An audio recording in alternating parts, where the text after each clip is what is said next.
Hi, and welcome to today's podcast episode. This episode is for Monday, October 5th. Thank you, Mom. Okay. Yep, so Monday, October 5th. We're a little bit earlier filming this, just, a few days before. October 1st, we're filming. Yeah, it's October 1st. We made it. October. Can't believe it. I know. And because it's crazy. October, I thought a fall quilt would be great for I love this quilt. our backdrop. This is my maple sky quilt, and it's a fat quarter quilt, and I just love it. I made it with all different fig tree scraps, and I have a pattern for it. And there's also a mini that works great for a tabletop or wall hanging or pillow. So I was actually about to bring up the mini because when she brought this quilt out for the podcast today, I remember when you made this and you were so excited about it. And I took pictures of this quilt for you. I started taking pictures for your quilts, and I took a picture of the mini, and I think I still have it. But the mini is super cute too. So yeah. I still need to make that one. Yeah. It's so many projects to make, you guys. So much to make. Yeah. And then on the table is my Cottage Charm quilt made with Harvest Road fabrics by our friend Vanessa Gertzen of Lila Boutique. And it's in my Labor of Love quilt book. And I got this one out to decorate too, because it just kind of says fall to me. Oh, totally. These colors and these prints. And this is a great beginner pattern if you're looking for something to make for your first quilt. So. Yeah. And I'm really excited because I helped piece this one. You did? I did. Yeah. And when you brought it out on the table, I was like, oh, I pieced this at the retreat we were at together. That's right. And it was cool because it was my very first actual retreat, going somewhere and staying the night and sewing with a bunch of women. And I still have I made some amazing friendships there. Yeah. Hi, Vivian, if you're watching. And that retreat was hosted by Quilters Attic. Yes. It was so much fun. It was a lot of fun. I'm glad I went. Yeah, it was over your birthday. Yes. And I remember I felt bad taking you away from your family on your birthday, but I also thought this will be great. She's never been to a retreat. Yeah. She can see what it's all about. And they even surprised me with a birthday cake. That's it was right. a wonderful birthday weekend. So yeah, we love them. They are awesome people. Awesome. Yeah, they're up in Bountiful, Utah. Yeah. And we actually traveled to Idaho for the retreat. I remember. It was It was quite a drive, but it's always fun for us to travel together because normally we're flying places and right. So the days of travel. Yes, it's been a little while. Yeah, it's been a while, but that's okay. Yeah. So that's funny. I was wondering today, how come I haven't read as much this year as normal? And then I thought it's because I did so much of my reading on airplanes. Exactly. So I haven't been on an airplane since February. Or grading papers. She used to grade when she was teaching college English papers on the plane. Yes. I would totally just tune out and listen to some music. So yeah. Okay, so what's going on? What's new? So the planners are shipping. It's here. I spent all day yesterday shipping. So if you pre-ordered or ordered in the past couple of days, it is on its way to you. It looks so good. It turned out really, really good. It's just so fun to have it here. So yeah, I'm going to be doing I did a video that just posted last week where you can kind of see some of the pages. If you haven't seen that, you can. Oh, that's good. That way people can get a little preview. Right. I like that. I think I've mentioned this before, but when you're buying things online and there's only the one picture of it, I'm like, no, right. I want to see what I'm investing myself in. Right. Is this something that works for me? So when you're able to show a few things, so that's good that you did that. Yeah, it was great that Martingale gave me so many photographs of I mean, they didn't give everything that's in the planner, but a good amount so you can get a good idea. Yeah. So, yeah. So, and then new find, we couldn't remember, maybe we have already talked about this, but these are the Clover mini Wonder Clips, and they're so cute. I don't think you've talked about these. I don't know. This is new to me, so. Because I need to up my Wonder Clip rainbow game now. She's got a whole rainbow of them. I'm like, there's more than just red and blue. Yeah, I love these. So Yeah, those are so cute. Super cute. So, And where did they come in that container? they came in the container. Yeah, which... Okay, and the reason I ask that is because Mom is like the container guru. Like, she even messaged me the other day. I'm like, hey, weren't you talking about these containers? Where'd you get them? And she's like, the container store. That's where I get my containers. And so she's very organized. And I am too, I feel like. But I was just wondering if those were like from somewhere else. Yeah, no, they came in that container. Yeah. But yeah, I did find some great containers at the container store for storing our pattern inventory. Yeah, that's what I was curious about. I just ordered some for you too. So thank you. Yeah, so she's the best. I finally got all my pattern inventory organized the way I wanted it. Oh, so good. It's been saving a little bit of time. So yeah, so planners of shipping. Oh, my Labor of Love Quilt Along has just started.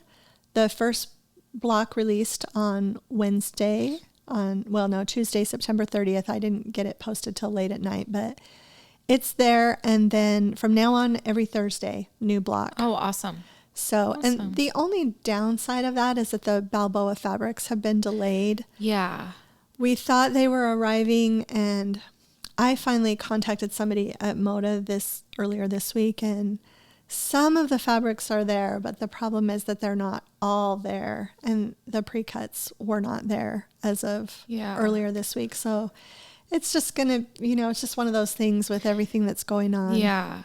And we have been super appreciative of everyone who has been so understanding because, shipping is kind of out of everyone's control right now for everything. And so we were definitely bummed, but everyone has been so kind and so supportive. We understand. And so we just appreciate, Yes. We totally understand that it can be so frustrating, but it will be here. It will be here. It will be here. Yeah. And we're both just as anxious as everybody. So yeah. And we both did a new pattern to share when it ships. And so we're both holding on to those for we're going to wait weeks, I guess. Yeah. We'll wait until they start shipping. So we will move into the listener questions. And the first one, we just kind of want to clarify because somebody wrote in and asked about if Chelsea had a YouTube channel or if she would be doing tutorials. And I've had this YouTube channel since, I'm not sure how long, 2008. Do you remember? We get you to pipe in, Billy. I can't remember. 2014. Okay. So 6 years. So it's been a while. And Chelsea filmed 3 or 4 videos last week. Yeah, Billy and I filmed some videos last week, and we actually were able to share one on the YouTube last week. And so you'll be seeing me more on my mom's channel. Right. So I will be doing tutorials and videos, and so you'll see me there. So hopefully I'll see you guys there too. Right. Yeah. That was fun to. Yeah. It was a lot of fun. Yeah. So, and then maybe someday eventually you'll have your own too, but for now, just right now, popping in here. See me hanging out with Mom. Right. As usual. Right. Okay, so. We got a question about what our favorite notion is. And it's so funny because earlier I was just talking, we were doing a video. Right. And we taped a video for shop owners for a virtual quilt market. Yeah. And the same question. Yeah. And I felt kind of silly because immediately my answer was, well, my rotary cutter and like my seam ripper. But then and then my mom gave a really great answer.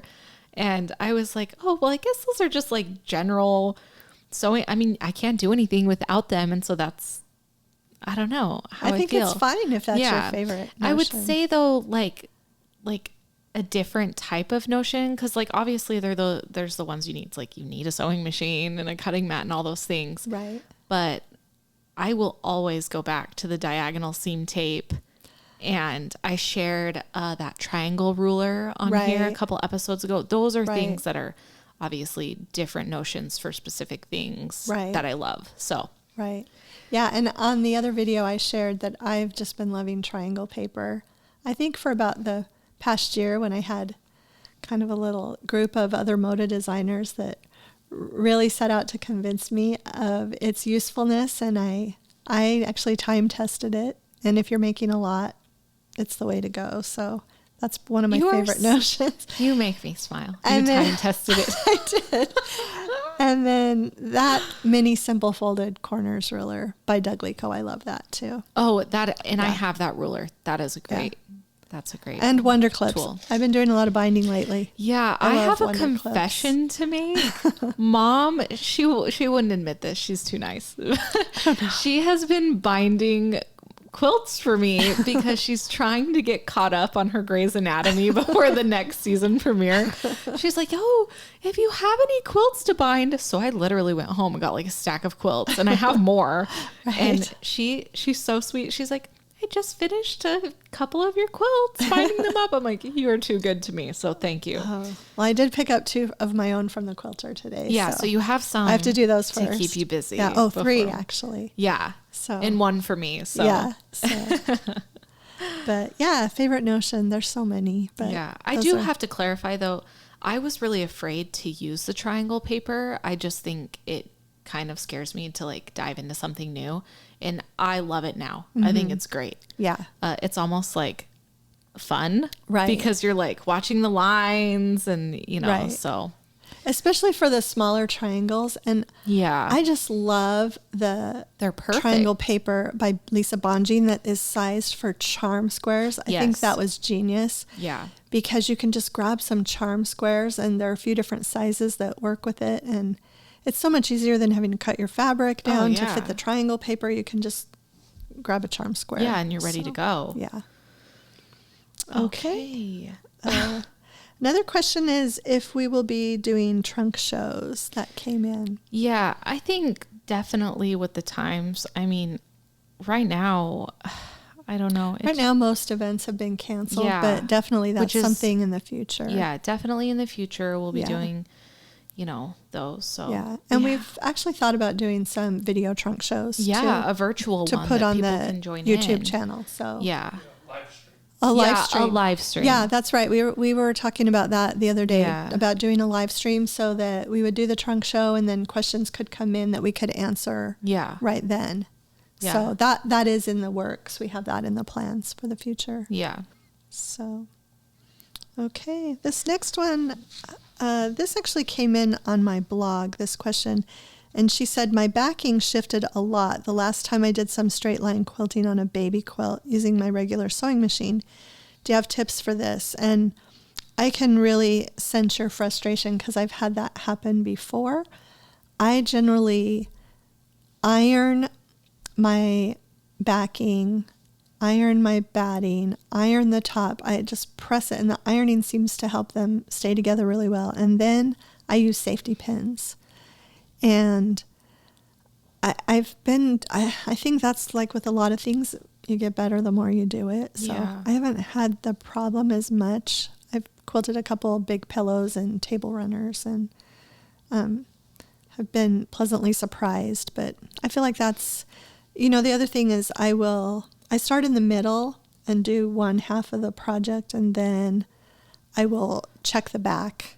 And if I Yeah. need to, I'll repin it if something's bunched up. And then, Yeah, I would imagine so, starting in the middle is a good thing because Right, it 'cause kind of it it's like the push it core out. of the project. And right. Yeah. holds it together. So hopefully that helps you. That's just my quick answer. I don't do a ton of quilting on my machine, but Yeah. I do enough to try to stay in practice so that I can do it if I have to, Yeah. but mostly straight lines. So, okay. So the next one is, I wonder if you have a list of the best quilting blogs you follow and which ones you like best. Also, is there a way to know about quilt-alongs? I seem to find them when they are finishing up instead of when they start. Okay, so first on quilting blogs, because I still read quilting blogs all the time, and I would say probably my absolute favorite is Diary of a Quilter by Amy Smart. Oh, yeah. She's wonderful. So, yeah, she started blogging either just before or just after me, and we've been reading each other's blogs since then, and I love her blog. So, also, our marketing director at Moda, Lisa Alexander, has a great quilting blog. Yeah. And she'll share all different sorts of things. She just recently shared some family quilts that I enjoyed reading about. Yeah. But there are quite a few. There are some that are geared more towards modern quilters and some more traditional. So, but a lot of quilters did quit blogging with the introduction of Instagram. Yeah. So, you can follow a lot of people that used to blog regularly. You can follow them on Instagram now. Yeah. So, and I feel like Instagram, I see more quilt-alongs there than I do on blogs now. What do you think? I would agree with that. That would have been my suggestion, is if you're looking for quilt-alongs, look on Instagram, because they're super popular on there. And then they will, a lot of them will bring you to their blog. Like they'll have like an informational page about it, but most of it is done through Instagram now. Right. And so, I mean, that's where, I mean, I did mine on my blog with the Hearts at Home, but I was also sharing so many things on my feed on Instagram about it. Right. So that's where I think, it's changed so much. And you have really seen that because you started out blogging. That was like a big thing. And then, Instagram just kind of like came in, and it was just adapting to new platforms. And so. Yeah. So I love blogs, and I have a ton of them that I read, but they're not all quilting blogs too. Some of them are, organization blogs or home decor blogs, or there's so much value in the blogs, though, there, because so much more information, so many more pictures, and that's why I love yours. Is, say I'm going back to look at a tutorial or something, there's just a lot of information I can go back through and read. And Instagram, you are limited on what you can do in one post. I mean, you can post up to 10 pictures, but it is different. They're different platforms, and they offer different things. So. Yeah, and I would say too, on my Saturday 7 blog posts, every Saturday I do a blog post with 7 different categories of things that I've found from around the web. And I always have a quilting and sewing category. And that is where I will link to other quilting blogs. Yeah. So every Saturday I will link to 1 or 2 or sometimes even 3 other quilting blogs on that post. So that's a good way to find them, to check out those Saturday posts. Yeah. Okay, so what do I do with small scraps of batting or fusible fleece? They tend to pile up. And I'm curious to hear what your answer is, because mine are piling up. Like I have an entire storage container of excess batting. I'm like, do I keep it for smaller projects? Yes. She's like, yes, you got it. Like smaller pillows, and my girls they have some smaller pillows they've gotten from you, and they love them for their dolls. They have them all over in their room, and oh my goodness, whenever they come to your house, my mom is sending them home with a little pillow or a little purse, and I'm like, Mom, stop. But they love it, so don't stop. Okay. Yeah, no, I feel like I like what you said. Yeah. You have a container. I feel like for batting scraps, you should have one container, and when it's full, you go through it and you keep all of the biggest pieces and add in your other big pieces, and then donate the rest. Because I feel like awesome. We can't just keep storing it. So that's kind of what I do. I have one, because I used to have 3 or 4 containers, and it was ridiculous. You did. And when I moved, it was like she was pulling these containers down. Yeah, you had a ton. So I just decided I'm going to keep one container, and it is great. I do use them for table runners, for pillows, for the pot holders that I make have batting and Insel Bright, right? So mug rugs, placemats. So I do use them, but I do limit myself now too. Yeah. And in fact, I just dropped off 4 things at the quilters today. I'm working on a project for 2021, and so anyway, she had leftovers from my big quilts to do the smaller projects. Oh yeah, see, and that's where I have the most excess is from quilts, but I just cannot, and I don't want to throw it out. Those are large pieces. So and for baby quilts too. Oh yeah. Sometimes I also those jelly roll rugs you can make with batting scraps, because they have you cut 2.5 really? inch strips of batting and sew them together. So Oh, okay. you can use it for that. So Oh, awesome. there's some batting ideas. This next question is really interesting, and I love this question. We both love it. We both thought about it, and we're both going to kind of go back and give kind of... We're going to go back in time give it a little bit of our history, and then also look forward as the question directs. So I'll just read it, and then you can start. So where do you feel color trends will go for the rest of the decade? And we're just really early in the decade. Yeah. It seems we have made a shift from reproduction fabric to lighter, happier fabric. Where do you think we are heading? So Chelsea and I are both going to talk about kind of our little fabric color journey, and then also we'll both answer this one. Yeah. So I loved this question so much. So going back about 10 years is when I really started paying a little bit closer attention to your quilting and started getting interested, and she would come home with new fabrics. And I remember when you came, you had Happy Go Lucky by Bonnie and Camille. Yep.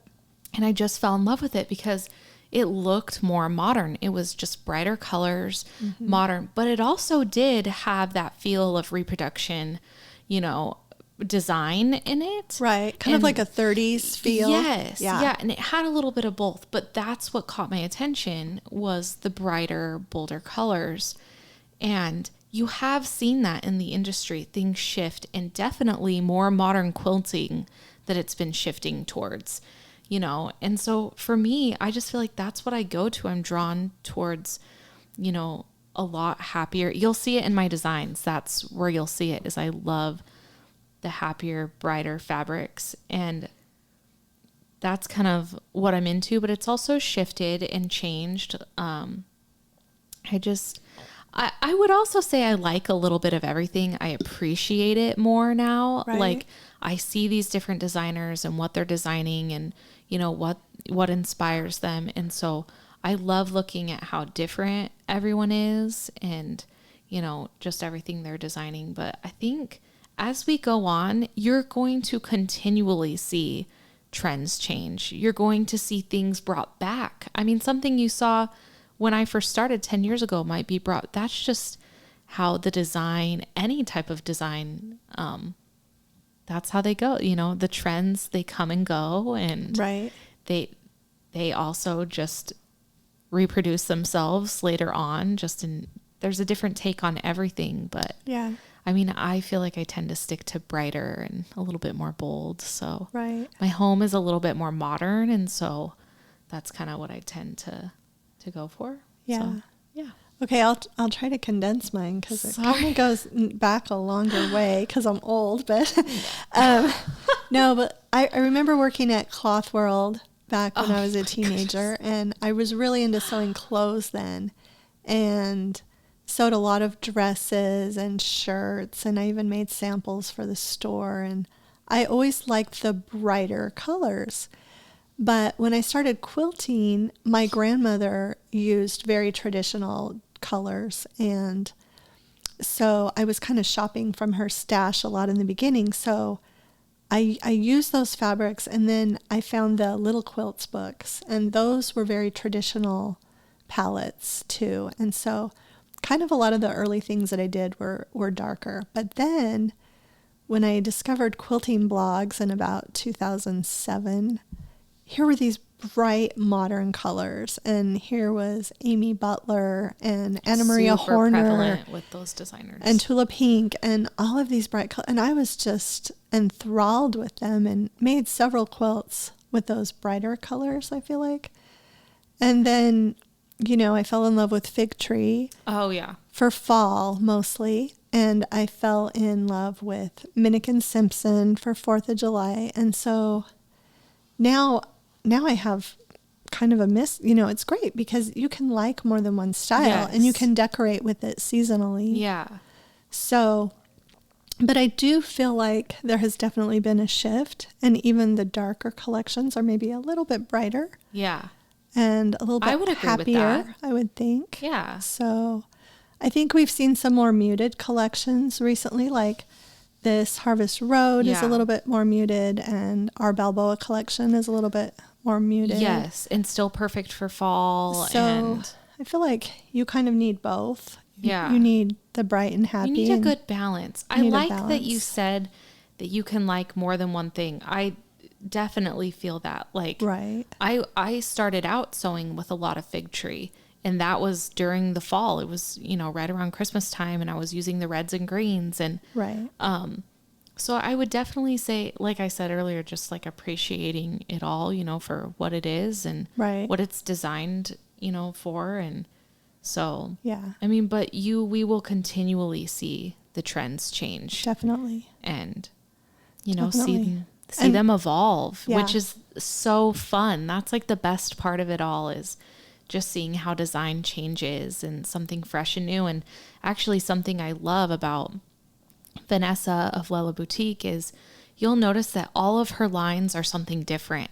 Almost every single time, she really changes up her color schemes a lot. Right. And I appreciate that, because I just think it's like, whoa, that's super bold to switch it up, Right. and Yeah. Oh, and I just thought of something too while we were talking.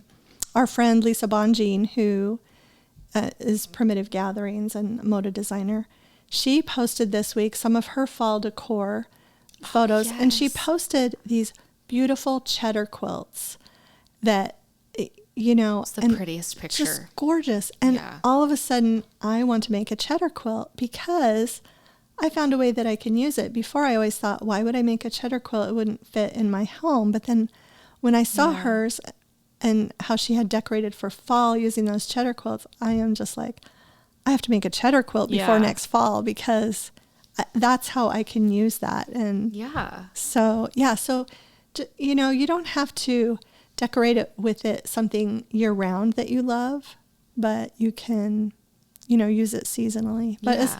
as far as where their trends are going, I just see things changing pretty, Yeah.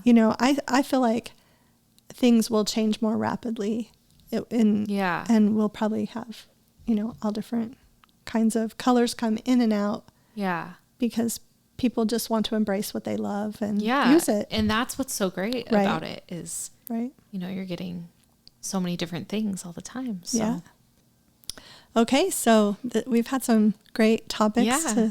I always have so much fun because we never know what we're going to say. So we always learn from each other. So tip of the day, I was just going to really quickly share. I was listening to a whole bunch of podcasts earlier in the week, and one of them was a business podcast, and it was talking about ideas to organize your office. And I thought the tips were great for organizing my office, but I also thought, oh, those are great tips for sewing room too.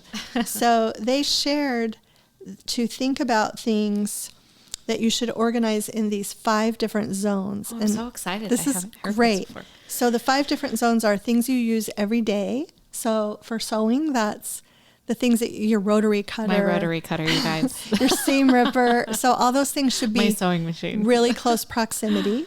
And then things that you use frequently.